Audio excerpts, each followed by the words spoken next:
मुबारक शारदी।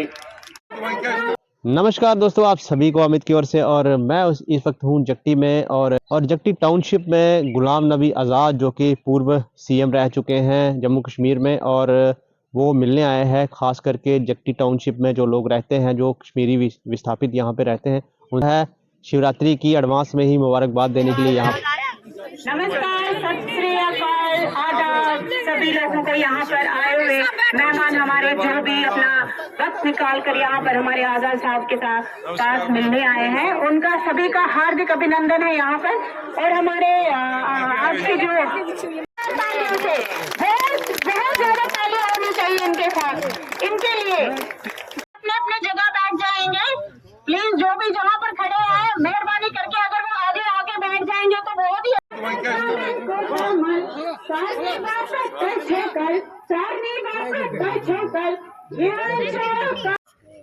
मुबारक शारदी। Shivratri advance मुबारक।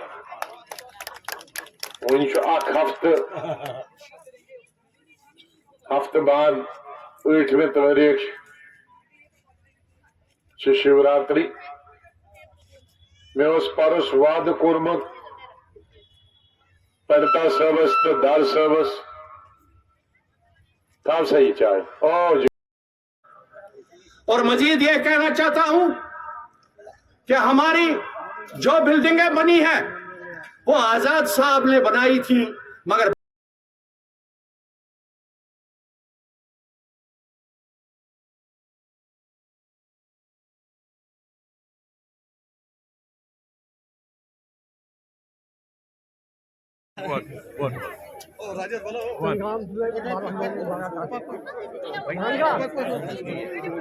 लेकिन मेरे 2.5 साल के थोड़े से अरसे में जहां हमने बहुत सारी चीज़ों को टच किया था, कश्मीरी पंडितों की रिहेबिलिटेशन, यहाँ हम यह है, यहाँ जो सबसे बड़ा कैंप है, तकरीबन 20,000 लोग यहाँ, ये मैंने जगह भी खुद ही ढूंढी थी और पीएम से रिक्वेस्ट करके इसके कंस्ट्रक्शन के पैसे भी लिए थे, और 90% 95% कंस्ट्रक्शन भी मेरे वक्त में हुई थी, सिर्फ इनाग्रेशन मेरे जाने के बाद हुआ,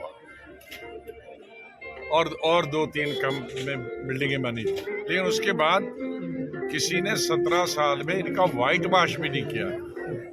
और आज इस कैंप में आओ तो कश्मीरी पंडितों की शक्ल, सूरत, गरीबी, जहालत देखकर, और इन मकानों में जो रहते हैं फ्लैट से, उनकी शक्ल देखकर इंसान को रोना आता है। उसका मतलब है किसी ने कोई ध्यान नहीं दिया। और जो पैकेज उस वक्त दिया गया था, पैकेज उससे भी पहले दिया था, तकरीबन 80s में, उस वक्त भी हम में थे, उस वक्त नरसिम्हा राव जी थे। तो जो पैकेज दिया था उस वक्त, उसके बाद अब तीसरी जनरेशन आई, उनके बच्चे हुए, फिर बच्चों के बच्चे हुए। तो उस वक्त जो पैकेज था वो पैकेज आज 3 गुना बढ़ना चाहिए था, क्योंकि एक घर की आबादी 2 से आज 10 हो गई है या 8 हो गई है। लेकिन पैकेज हर साल उसमें से कुछ न कुछ काटा जाता है, या चावल काटा जाता है, या आटा काटा जाता है, चीनी काटी जाती है। तो आखिरकार ये डिस्प्लेस्ड हैं, खुद तो नहीं आए हैं खुशी से। कश्मीर में हालात ऐसे पैदा हो गए जिसकी वजह से इनको घर बार, ज़मीन, सब कुछ छोड़ के आना पड़ा। और यहाँ अब जो पैकेज है, और ये कोई पैकेज आज इन पर एहसान नहीं है कि मुफ्त देते हैं। हम तो वज़ीर आज़म साहब तो कहते हैं हम 70 करोड़ लोगों को देते हैं मुफ्त, तो 70 करोड़ में 20 लाख 30 लाख तो कुछ भी नहीं है। तो फिर ये कटौती क्यों? मैं गुजारिश करूँगा हुकूमत से कि इनकी कटौती के बजाय दुगना राशन किया जाए। इनसे उसको कह रहा हूँ कि तब तक इनको यहाँ लाओ और यहाँ इनको नौकरी दे दो। मैं कभी ये नहीं कहूँगा कि इस घर में बैठ के, यहाँ जगहें हैं उनको नौकरी दे दो। वहाँ जब 3-4 हज़ार जगहें खाली, टेम्परेरी 3 जगह, वहाँ बैठो, ठीक, डबल तनख्वाह जाएगी, लेकिन वहाँ को नौकरी मिलेगी और यहाँ काम होगा। और जब भी जो जाना चाहेगा उस पर अपनी ओरिजिनल सीट पे जाए, जब भी चाहे, एज एंड व्हेन। कोई साल के बाद ही जाए, कोई 6 महीने के बाद जाए, कोई 2 साल के बाद जाए। जो जम्मू कश्मीर के लोग, कश्मीरी खास तौर पे तो बिल्कुल, क्योंकि बॉर्डर के पास चाइना और पाकिस्तान बॉर्डर के पास है, पीओ के पास है, वो अपने आप को ज़्यादा आइसोलेटेड समझते हैं। लेकिन बहुत सारी नॉर्थ ईस्ट के लोग, वो भी बॉर्डर्स पे हैं, इंटरनेशनल बॉर्डर पे हैं, वो भी अपने आप को आइसोलेटेड, तो वहाँ कुछ इकदाम किए हैं एक दूसरे के नज़दीक जाने की, दूरियां दूर करने की, दिलों की दूरियां करने की कुछ स्टेप्स उठाए हैं, लेकिन और बहुत लोगों से बात की हमने, और ख़ास करके उन्होंने अपनी जो परेशानियां हैं, अपनी जो मुश्किलें जो आ रही हैं उन्हें जगटी टाउनशिप में रहते हुए, वो उन्होंने गुलाम नबी आज़ाद के समक्ष भी रखी हैं।